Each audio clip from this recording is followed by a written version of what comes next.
Good day, everyone. Learn how to block spam calls in any Samsung phone without installing any third party app.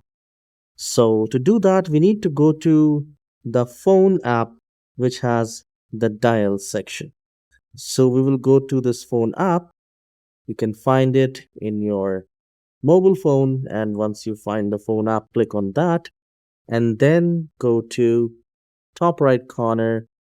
You will have three dots. Click on that and then go to settings of it.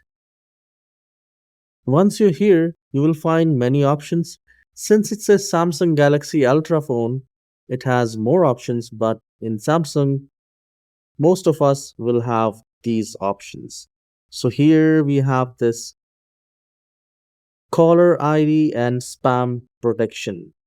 Once you click on that, it will say turn on and it says block spam and scam calls. Block all spam and scam calls or only block high risk scam calls. So I have chosen block all spam or scam calls.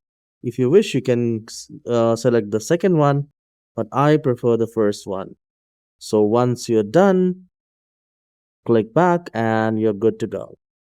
Subscribe for more tutorials like this. Have a wonderful day.